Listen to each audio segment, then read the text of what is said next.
Assalamualaikum warahmatullahi wabarakatuh. Perkenalkan, nama saya Teguh Firmansyah dari Prodi Manajemen kelas D. Di sini saya ingin menjelaskan terkait tugas final atau tugas terakhir. Untuk soal nomor pertama, coba jelaskan bagaimana cara paling mudah versi saya sendiri dalam menentukan posisi debit atau kredit pada transaksi yang terjadi pada akun harta, utang, modal, pendapatan, dan beban. Oke, jadi untuk menentukan akun-akun tersebut berada di pada posisi debit dan kredit, kita harus mengetahui istilahnya saldo normalnya, oke, atau posisi normalnya gitu. Jadi untuk akun harta atau aset, posisi normal atau saldo normalnya berada di debit. Nah, untuk utang, posisi normal atau saldo normalnya berada di kredit. Lalu modal, posisi normal uh, atau saldo normalnya berada di kredit. Pendapatan, posisi normalnya berada di kredit, dan juga beban, posisi normalnya berada di debit. Nah, posisi normal di sini yang dimaksud artinya jika dia bertambah, maka posisi normal tersebutlah yang bakalan muncul di sisi debit atau kredit. Oke, lanjut. Maka tadi untuk akun harta, posisi normalnya di debit, maka dia bertambah di sisi debit. Begitu juga sebaliknya, berkurang di sisi kredit. Utang, karena posisi normalnya di kredit, maka dia bertambah di kredit dan berkurang di debit. Lanjut, modal, karena posisi normalnya di kredit, maka dia bertambah di kredit dan dia berkurang di debit. Lanjut, pendapatan, posisi normalnya berada di kredit, maka dia bertambah di kredit dan berkurang di debit. Lanjut, beban, posisi normalnya di debit, maka dia bertambah di debit dan berkurang di kredit. Oke, lanjut untuk soal nomor 2. Analisislah atau selesaikan kasus di bawah ini dengan satu siklus akuntansi. Oke, siklus pertama yaitu jurnal umum. Oke, di sini ada soalnya, bisa saya bacakan. Nomor 1, pada tanggal 1 Oktober, Hartono menambah modal sebesar 2.000 ke kas bisnisnya. Maka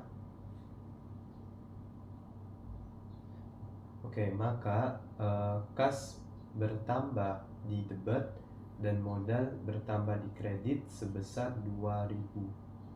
Lanjut, pada tanggal 2 Oktober memperoleh pembayaran dari PT Amartaro atas jasa pembuatan software bulan lalu sebesar 5.000. Karena pembayaran ini sebelumnya pada PT Amartaro terjadi piutang pada usaha Hartono, maka piutang tersebut berkurang di kredit dan kas bertambah di debit sebesar 5.000. Lanjut, pada tanggal 2 Oktober membayar CV Datako Abadi secara tunai atas peliputan profil bisnis untuk mengisi konten YouTube sebesar 300. Maka beban peliputan profil bisnis bertambah sebesar 300 di debit, lalu kas berkurang sebesar 300 di kredit. Lanjut, Hartono membeli paket kuota internet untuk kebutuhan handphone kantor jika ada aktivitas di luar kantor sebesar 70, sekaligus membeli berbagai kebutuhan kantor lain-lain seperti pewangi ruangan, tisu, permen, air mineral untuk kenyamanan tamu sebesar 30. Maka dapat dicatat beban internet kantor sebesar 70 dan beban lain-lain sebesar 30 di debit.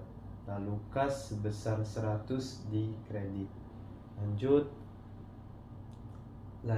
pada tanggal 2 Oktober nomor 5, Hartono membayar sewa kantor 1 bulan untuk bulan Oktober sebesar 100. Maka beban sewa kantor di debit sebesar 100 dan kas di kredit sebesar 100. Lanjut, pada tanggal 3 Oktober Hartono merekrut Sikandar sebagai marketing. Kesepakatan gaji sebesar 200 per bulan dan pembayaran setiap tanggal 15 atau tengah bulan sebesar 50% dan sisanya dibayar pada setiap akhir bulan.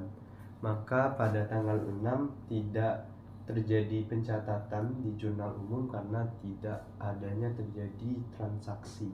Lanjut nomor 7, Hartono membayar sewa kendaraan dari 2 Oktober 2020 sampai dengan 30 September 2021 untuk mempermudah segala mobilisasi bisnis sebesar 1.200. Oke, maka dapat dicatat sewa peralatan dibayar di muka karena dia bersifat jangka panjang, maka akunnya sewa peralatan dibayar di muka, bukan beban. Di debit sebesar 1.200, lalu kas di kredit sebesar 1.200. Lanjut, pada tanggal 4 Oktober Hartono telah memperoleh pembayaran dahulu untuk jasa pembuatan web bulan Oktober dan November 2020 dari PT Rindang sebesar 4.000. Nah, maka dapat dicatat kas di debit sebesar 4.000, lalu pendapatan diterima di muka sebesar 4.000 di kredit. Oke, lanjut peralatan kantor. Lanjut pada tanggal 6 Oktober nomor 9, Hartono membeli komputer untuk peralatan kantor sebagai pendukung usaha sebesar 1.000 secara kredit. Maka peralatan kantor bertambah di debit sebesar 1.000, lalu utang usaha bertambah di kredit sebesar 1.000. Lanjut, pada tanggal 7 Oktober Hartono membayar biaya iklan di Facebook Ads sebagai promosi sebesar 100. Maka terjadi pencatatan beban iklan di debit sebesar 100, lalu kas di kredit sebesar 100. Lanjut, Hartono membayar biaya iklan di Instagram sebesar 300. Maka dapat dicatat beban iklan sebesar 300 di debit, kas sebesar 300 di kredit. Lanjut, pada tanggal 9 Oktober Hartono sepakat untuk memberikan jasa terkait pembuatan web kepada PT Kejayaan Astra. Total harga jasa 10.000 yang dibayarkan 2 tahap, yaitu sebesar 8.000 dan dibayarkan pada saat itu juga dan sisanya di bulan depannya. Oke, maka terjadi pencatatan kas di debit sebesar 8.000, lalu piutang usaha di debit sebesar 2.000, lalu pendapatan jasa pembuatan web di kredit sebesar 10.000. Lanjut, pada tanggal 10 Oktober membayar kepada CV Datakos Abadi secara tunai atas peliputan profil bisnisnya untuk mengisi konten YouTube sebesar 200. Maka dapat dicatat beban peliputan profil bisnis sebesar 200, lalu kas di kredit sebesar 200. Lanjut, pada tanggal 11 Oktober Hartono menyetorkan uang sebesar 7.000 kepada kas perusahaan karena telah menyelesaikan jasa pembuatan software PT Ultima Group, maka kas didebet sebesar 7.000 dan pendapatan jasa pembuatan software didebet sebesar 7.000. Lanjut, pada tanggal 12 Oktober, Hartono membayar sewa platform virtual meeting Zoom pada CV Zoom sebesar 200 selama bulan Oktober. Maka beban sewa platform virtual didebet sebesar 200 dan kas dikredit sebesar 200. Lanjut, pada tanggal 15 Oktober, Hartono membayar gaji tim promosi yang direkrut tanggal 3 Oktober 2020. Selain itu, gaji security kantor juga dibayarkan sebesar 50. Maka beban gaji didebet sebesar 150 dan kas dikredit sebesar 150. Lanjut, pada tanggal 16 Oktober, Hartono kembali menerima pembayaran dari jasa pembuatan web sebesar 10.000 dari PT Trunitin Jaya. Maka kas didebet sebesar 10.000, lalu pendapatan jasa pembuatan web didebet sebesar 10.000. Oke. Lanjut, pada tanggal 20 Oktober, Hartono membayar utang beli kertas yang dibuat pada bulan September sebesar 300. Maka dapat dicatat utang usaha didebet karena berkurang sebesar 300, lalu kas berkurang sebesar 300 dikredit. Lanjut, pada tanggal 23 Oktober, Hartono menerima proyek dari jasa pembuatan web sebesar 5.000 dari PT Garuda Kimco Project. Telah dibayarkan sebesar 3.000, namun sisanya dibayar bulan depan. Maka kas didebet sebesar 3.000 dan piutang usaha didebet sebesar 2.000 dan pendapatan jasa pembuatan web dikredit sebesar 5.000. Lanjut, pada tanggal 25 Oktober, Hartono membayar pembelian kuota internet untuk handphone kantor sebesar 200 dan juga membeli lain-lain seperti makanan kecil, tisu toilet, pewangi WC sebesar 100.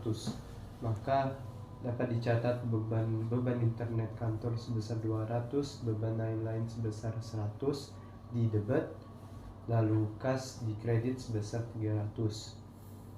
Lanjut, pada tanggal 28 Oktober, Hartono membayar tagihan listrik, air, dan wifi kantor sebesar 400.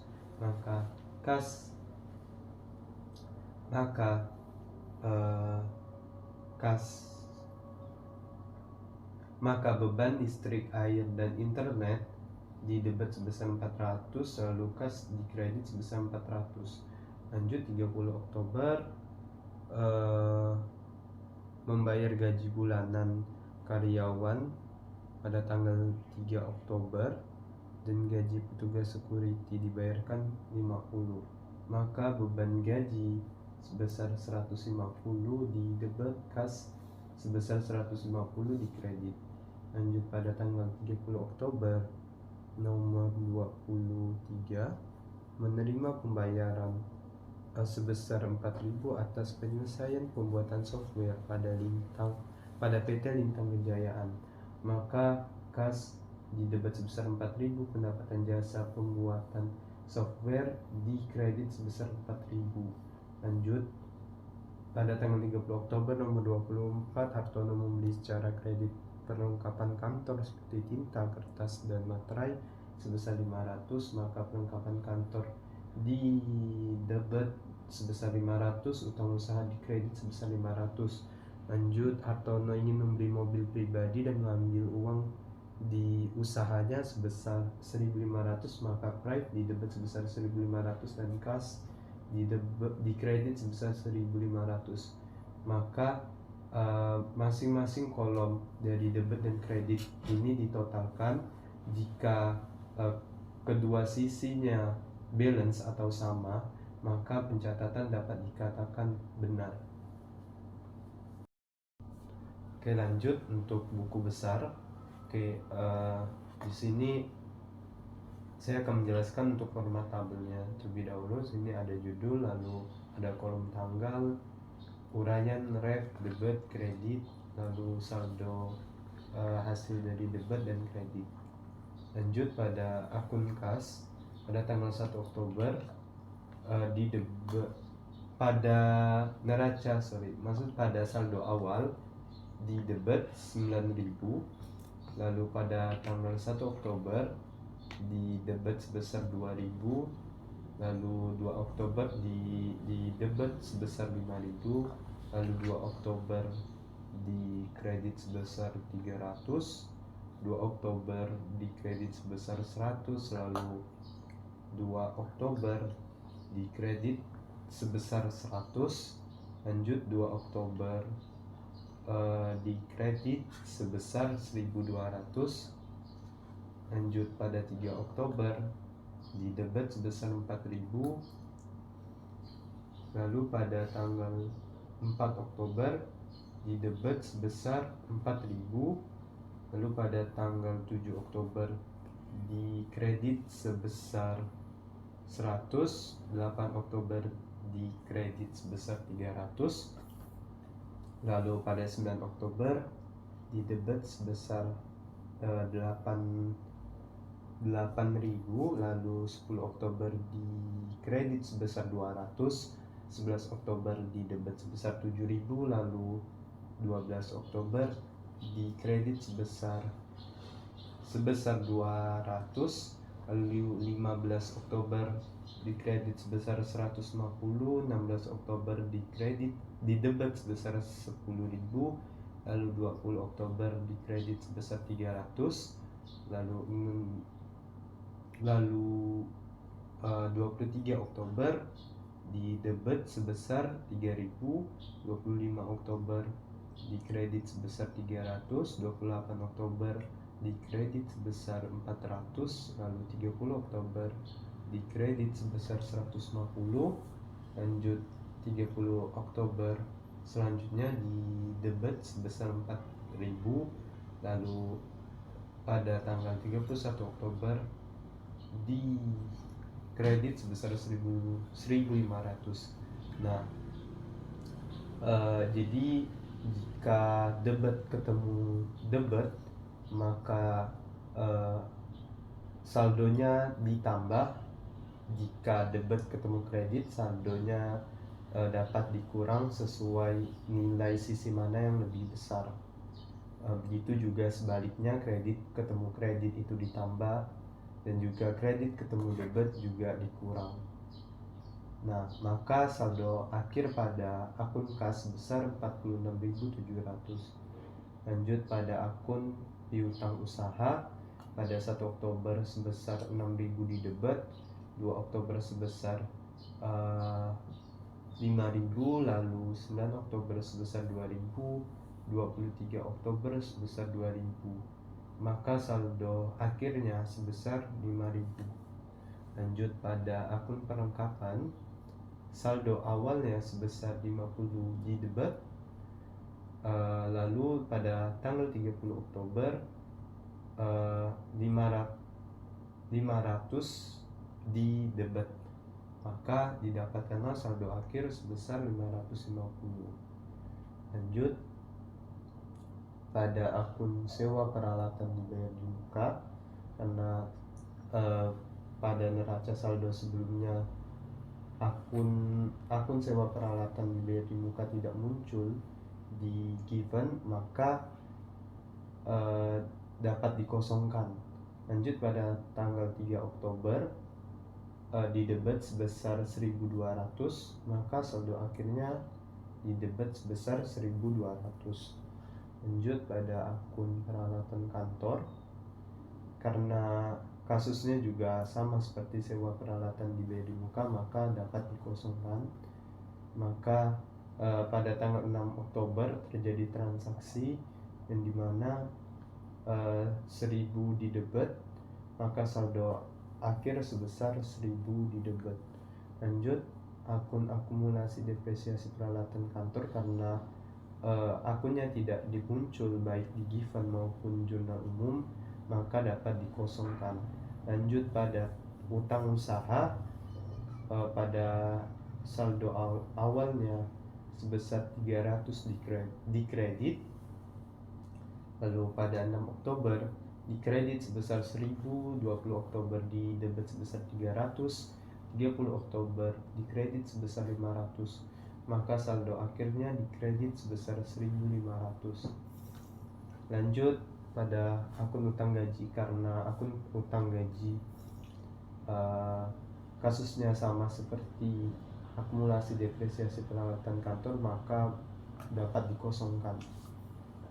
Lanjut pada akun pendapatan diterima di muka pada tanggal 1 pada saldo awal, karena akunnya tidak muncul atau nominalnya kosong di Given, maka dapat dikosongkan. Lalu pada 4 Oktober terjadi transaksi dikredit sebesar 4.000, maka saldo akhirnya dikredit sebesar 4.000. Lanjut akun beban yang masih harus dibayar, karena kasusnya kurang lebih sama seperti utang gaji, maka dapat dikosongkan. Lanjut pada akun modal, pada saldo awal di Given sebesar 14.820 dikredit, maka pada tanggal 1 Oktober 2020 terjadi transaksi sebesar 2.000 dikredit, maka saldo akhirnya sebesar 16.820 dikredit. Lanjut pada akun Prive pada 1 Oktober 2020 atau saldo awalnya sebesar 300 di debit, lalu 31 Oktober 2020 di debit sebesar 1.500, maka saldo akhirnya sebesar 1.800 di debit. Lanjut pada akun pendapatan jasa pembuatan software pada saldo awal sebesar 1.300 dikredit, lalu pada 11 Oktober dikredit sebesar 7.000, lalu 30 Oktober dikredit sebesar 4.000, maka saldo akhirnya sebesar 12.300. Lanjut ada akun pendapatan jasa pembuatan web pada 1 Oktober 2020 atau saldo awalnya sebesar 4.000 dikredit, lalu terjadi transaksi sebesar 9 Oktober sebesar 10.000 dikredit, lalu pada tanggal 16 Oktober sebesar 10.000 dikredit, lalu pada tanggal 23 Oktober sebesar 5.000 dikredit, maka saldo akhirnya sebesar 29.000 dikredit. Lanjut pada akun beban peliputan profil bisnis pada saldo awal sebesar 1.340 di debit, lalu pada tanggal 2 Oktober sebesar 300 di debit, lalu pada tanggal 10 Oktober sebesar 200 di debit, maka saldo akhirnya sebesar 1.840 di debit. Lanjut pada akun beban sewa kantor, saldo awal sebesar 1.000, lalu pada tanggal 2 Oktober sebesar 100 di debit, maka saldo akhir sebesar 1.100.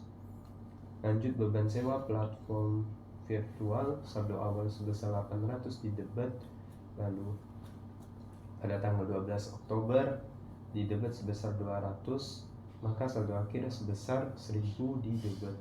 Lanjut akun beban sewa peralatan, karena akunnya tidak muncul di jurnal umum atau nominalnya kosong di Given, maka boleh dikosongkan. Lanjut pada akun beban gaji,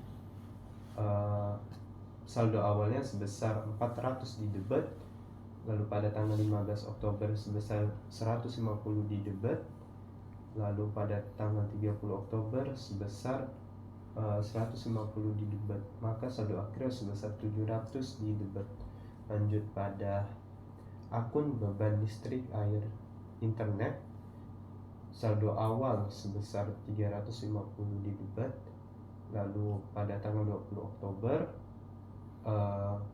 terjadi transaksi sebesar 400 di debit, maka saldo akhir sebesar 750 di debit. Lanjut beban perlengkapan. Pada saldo awal sebesar 180 di debit, karena akunnya tidak muncul di jurnal umum, maka setelahnya dapat dikosongkan. Lanjut beban iklan. Akun beban iklan pada saldo awal sebesar 750 di debit, lalu pada 7 Oktober sebesar 100 di debit, lalu 8 Oktober sebesar 300 di debit, maka saldo akhir sebesar 1150 di debit. Lanjut beban internet kantor pada saldo awalnya kosong atau di given kosong, tetapi pada tanggal 2 Oktober terjadi transaksi di mana sebesar 70 di debit, lalu pada tanggal 25 Oktober sebesar 200 di debit, maka saldo akhir sebesar 270 di debit. Lanjut beban depresiasi peralatan kantor. Karena akunnya tidak muncul di jurnal umum dan juga nominalnya kosong di given, maka dapat dikosongkan. Lanjut akun beban lain-lain pada saldo awal sebesar 250 di debit, lalu pada tanggal 2 Oktober sebesar 30 di debit, lalu pada tanggal 25 Oktober sebesar 100 di debit, maka saldo akhir sebesar 380 di debit. Oke, lanjut ke neraca saldo. Oke, pada neraca saldo di sini ada judul, lalu ada kolom nama akun, debit dan kredit. Nah, jadi neraca saldo ini berisi saldo akhir pada akun-akun yang ada di buku besar. Nah, ini ingin mengecek apakah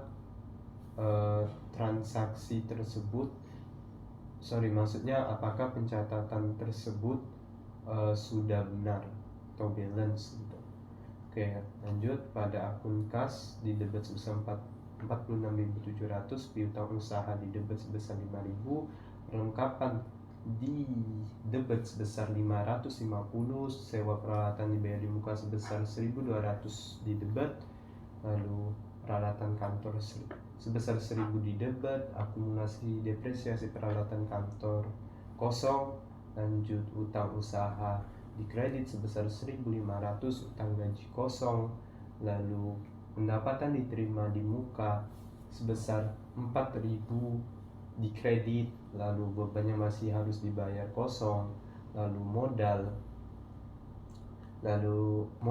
sebesar 16.820 di kredit, lalu price sebesar 1.800 di debit, lalu pendapatan jasa pembuatan software sebesar 12.300 di kredit, lalu pendapatan jasa pembuatan web sebesar 29.000 di kredit, lalu beban peliputan profil bisnis sebesar 1.840 di debit, beban sewa kantor sebesar 1.100 di debit, beban sewa platform virtual sebesar 1.000 di debit, beban sewa peralatan kosong, beban gaji sebesar 700 di debit, lalu beban listrik, air, internet sebesar 750 di debit, beban iklan sebesar beban perlengkapan sebesar 180 di debit, beban iklan sebesar 1.150 di debit, lalu beban internet kantor sebesar 270 di debit, beban depresiasi peralatan kantor kosong, beban lain-lain sebesar 380 di debit. Maka dapat ditotalkan di sebelah kolom debit dan kreditnya masing-masing, maka didapatlah total akhir. Jika pada totalnya terjadi balance, maka dapat disimpulkan bahwa pencatatan benar. Oke, lanjut ada jurnal penyesuaian. Oke, untuk soal nomor 1, informasi perlengkapan kantor di akhir Oktober masih tersisa 200. Nah, maka yang kita ambil angkanya itu yaitu sebesar terpakai, maka kita lihat terlebih dahulu saldo akhir di neraca saldo yang sudah kita kerjakan sebelumnya. Kita lihat pada akun peralatan kantor. Kita lihat pada akun perlengkapan. Oke, di sini akun perlengkapan di debit sebesar 550. Nah, karena yang ingin kita pakai itu, karena yang ingin kita yang ingin kita bebankan itu yang terpakai, maka 550 dikurang dengan yang tersisa, yaitu 200, maka hasilnya 350. Nah, dapat dicatat beban perlengkapan di debit sebesar 350, lalu perlengkapan di kredit sebesar 350. Lanjut pada nomor 2, sewa kendaraan yang disewa untuk 1 tahun pada tanggal 31 Oktober sudah terhitung terpakai 1 bulan.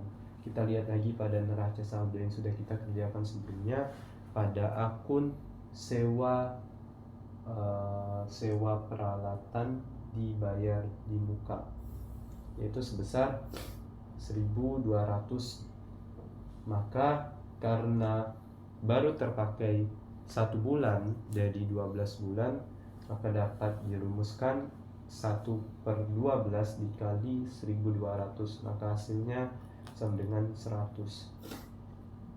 Nah, dapat dicatat beban sewa peralatan di debit sebesar 100, sewa peralatan dibayar di muka di kredit sebesar 100. Oke, lanjut pada nomor 3, Hartono telah memperoleh pembayaran dahulu untuk jasa pembuatan web bulan Oktober dan November, namun Roberto baru bisa menyelesaikan pekerjaan bulan Oktober. Oke, kita lihat pada neraca saldo sebelumnya, neraca saldo yang sudah kita kerjakan pada akun pendapatan diterima di muka.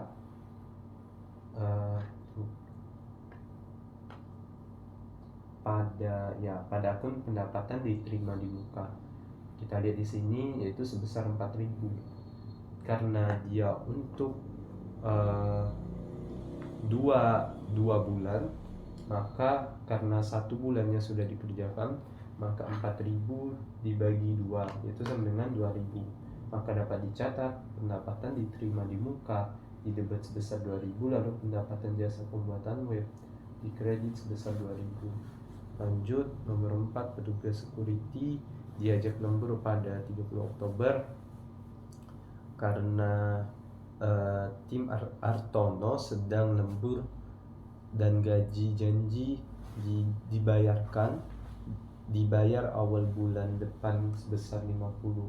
Maka beban gaji sebesar 50 di debit, lalu utang gaji sebesar 50 di kredit. Lanjut pada nomor 5, diterima kiriman tagihan internet bulan Mei atas penambahan kecepatan sebesar 100 dan akan dibayar bulan depan. Oke, maka dapat dicatat beban listrik, air, dan internet sebesar 100 di debit, lalu beban yang masih harus dibayar sebesar 100 di kredit. Lanjut nomor 6, sudah selesai jasa-jasa pembuatan web untuk PT Sriwijata Kumala, janji dibayar pembayaran bulan depan sebesar 5.000. Maka dapat dicatat piutang usaha di debit sebesar 5.000, lalu pendapatan jasa pembuatan web di kredit sebesar 5.000. Lanjut pada nomor 7, komputer yang telah dibeli bulan ini diperkirakan dapat beroperasi sepanjang 4 tahun dengan metode garis lurus yang digunakan untuk menghitung beban penyusutan dengan nilai 40. Maka sebelum itu kita harus cari nilai perolehannya terlebih dahulu. Nah, nilai perolehannya dapat dilihat pada neraca saldo yang sudah kita kerjakan pada akun peralatan. Nah, didapatkan di sini sebesar 1.000.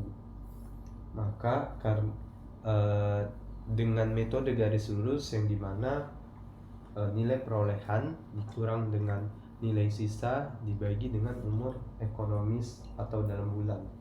Maka 1000 dikurang 40 sama dengan 940 dibagi dengan 4 tahun, atau 4 tahun itu sama dengan 48 bulan. Maka 960 dibagi dengan 48 didapatlah nominal sebesar 20. Maka beban depresiasi peralatan kantor di debit sebesar 20, lalu akumulasi depresiasi peralatan kantor di kredit sebesar 20. Nah, jika sudah, kita dapat menjumlahkan pada masing-masing kolom. Nah, jika didapatkan hasilnya sama atau balance, maka dapat dikatakan bahwa pencatatan tersebut benar. Oke, lanjut. Buku besar terupdate. Nah, jadi buku besar ini yang dimana akun-akun dari jurnal penyesuaian itu tadi dipindahkan atau saldonya dipindahkan pada buku besar yang sebelumnya sudah kita kerjakan. Nah, didapatlah saldo akhir yang baru atau terupdate. Lanjut neraca saldo setelah penyesuaian. Nah, neraca saldo penyesuaian ini adalah nominal atau saldo akhir yang didapatkan pada buku besar terupdate tadi. Nah, baru dijumlahkanlah masing-masing debit dan kredit untuk melihat apakah total akhirnya itu balance atau tidak. Nah, didapatkan di sini balance, maka pencatatan dapat dikatakan benar. Lanjut pada neraca lajur atau kertas kerja. Oke, pada neraca lajur atau kertas kerja. Nah, di sini ada saya menjelaskan format tabelnya. Di sini ada judul, lalu ada kolom nama akun, neraca saldo sebelum penyesuaian, lalu penyesuaian, neraca saldo setelah penyesuaian, laporan laba rugi, lalu laporan posisi keuangan. Nah, lalu pada kolom neraca saldo sebelum penyesuaian ini tinggal pindahkan saja buku besar yang pertama kali kita kerjakan atau kita salin ke kertas kerja. Nah, untuk penyesuaian juga kurang lebih sama. Pada jurnal penyesuaian yang sudah kita kerjakan itu kita pindahkan pada kertas kerja sesuai dengan nama akunnya. Nah, lanjut neraca saldo setelah penyesuaian juga sama, hanya tinggal disalin atau dipindahkan neraca saldo setelah penyesuaian yang sudah kita kerjakan tadi ke kertas kerja. Nah, lanjut pada laporan laba rugi dan juga laporan posisi keuangan. Untuk laporan laba rugi sendiri, akun-akun yang terlibat hanya akun yang terletak di benua pendapatan dan beban. Nah, akun-akun itu apa saja? Jika kita lihat pada kertas kerja di sini, akun laba rugi atau akun nominal itu ada pendapatan jasa pembuatan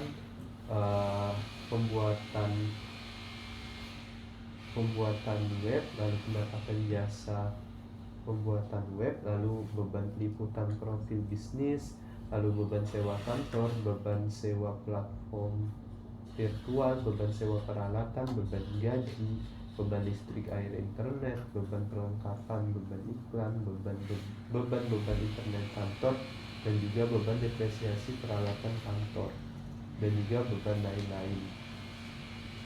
Nah, lanjut pada laporan posisi keuangan. Nah, pada laporan laba rugi tadi, maka saldo akhir pada neraca saldo setelah penyesuaian itu tadi dipindahkan pada laporan laba rugi. Nah, setelah dipindahkan seluruh akun nominalnya, maka maka kita dapat menjumlahkan pada masing-masing kredit dan debit dan kredit. Nah, jangan khawatir jika total akhirnya berbeda, karena itulah yang kita inginkan gitu. Nah, dapatlah selisihnya. Jika selisihnya berada di debit, maka terjadi laba bersih. Nah, laba bersih sebesar 40.310. Nah, jika posisinya berada di kredit, maka terjadilah kerugian yang dimana di sini tidak terjadi kerugian. Oke, lanjut pada kolom laporan posisi keuangan atau laporan neraca. Nah, laporan neraca ini adalah akun-akun yang berada di benua benua aset atau harta, lalu benua utang dan modal. Nah, akun-akun itu apa saja pada kertas kerja rumahweb.com, yaitu ada kas, piutang usaha, perlengkapan, sewa peralatan dibayar di muka, lalu peralatan kantor, akumulasi depresiasi peralatan kantor, utang usaha, utang gaji, pendapatan diterima di muka, beban yang masih harus dibayar, modal, prive, dan ya hanya itu saja. Oke. Nah, jika sudah kita mengetahui akun-akun dari laporan neraca atau laporan posisi keuangan, maka saldo akhir pada neraca saldo setelah penyesuaian dapat dipindahkan pada kolom laporan posisi keuangan. Nah, jika sudah dipindahkan, maka dapat dijumlahkan masing-masing debit dan kreditnya. Nah, jika debit dan kreditnya tidak balance, jangan khawatir, karena ini menandakan bahwa aktivitas keuangan kita itu apakah terjadi penambahan atau pengurangan aset. Jika sama, maka tidak terjadi penambahan atau pengurangan aset. Di sini terjadi selisih pada 40. Di sini terjadi selisih di sebelah kredit sebesar 40.310, maka dapat disimpulkan ini terjadi penambahan aset sebesar 40.310. Nah, jika sudah masing-masing selisih tadi ditambahkan pada kolom akun. Nah, jika kedua kolom sisi debit dan kredit pada laporan laba rugi dan juga laporan posisi keuangan sama, maka dapat dikatakan pencatatan benar. Oke, lanjut pada laporan keuangan. Jadi laporan keuangan di sini ada 3, yaitu laporan laba rugi, perubahan modal, dan juga laporan posisi keuangan. Oke, laporan laba rugi. Oke, di sini ada kolom pendapatan dan beban.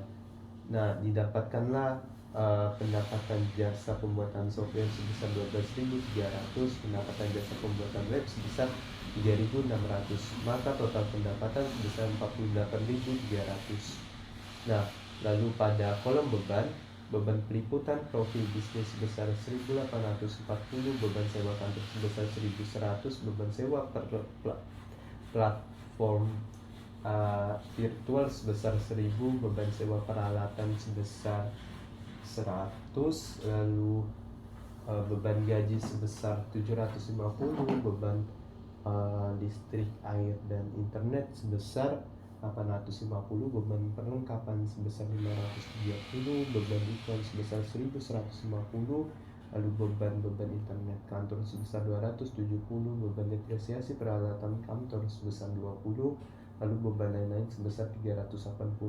Maka total beban sebesar 7.990. Maka didapatkan laba bersih yang dimana pendapatan dikurang beban, maka sebesar 40.310. Lanjut pada laporan perubahan modal. Pada modal awal pada tanggal 1 Oktober 2020 sebesar 14.820. lalu terjadi penambahan modal sebesar 2.000, maka total modal awal pada tanggal 1 Oktober 2020 sama dengan 16.820. Lanjut, laba bersih sebesar 40.310, lalu price sebesar 1.800 yang dimana terjadi pengurangan modal, sedangkan laba bersih tadi terjadi penambahan modal, maka total laba bersih sebesar 38.510. Maka modal akhir pada 31 Oktober 2020 sebesar 55.330. Lanjut, pada laporan posisi keuangan di sini ada kolom aktiva atau pasifa. Nah, untuk kolom aktiva sendiri itu adalah akun-akun aset atau harta. Lalu untuk akun pasifa sendiri itu adalah akun utang dan modal. Nah, di sini kita dapat lihat pada aktiva atau sebelah kiri yaitu kas sebesar 46.700, piutang usaha sebesar 10.000, lalu perlengkapan sebesar 200, sewa peralatan biaya di muka sebesar 1.100, maka total harta lancar sebesar 58.000. Lanjut, harta tetap peralatan kantor sebesar 1.000, lalu akumulasi depresiasi peralatan kantor sebesar 20, dalam artian mengurangi aset sebesar 20, maka didapatkan total harta tetap sebesar 980. Maka total aktiva atau akun harta sebesar 58.980. Lanjut, pada kolom pasifa terdapat akun utang dan akun modal. Di sini ada utang usaha sebesar 1.500, utang gaji sebesar 50, utang pendapatan diterima di muka sebesar 2.000, lalu beban yang masih harus dibayar sebesar 100. Lalu maka total utang lancar sebesar 3.650. Lanjut, pada modal kita ambil pada modal akhir yang sudah kita kerjakan di perubahan modal, yaitu sebesar 55.330. Maka total pasifa atau akun utang dan modal sebesar 58.980. Maka dapat dikatakan bahwa terjadi balance antara aktiva dan pasifa. Oke, sekian dari saya, terima kasih.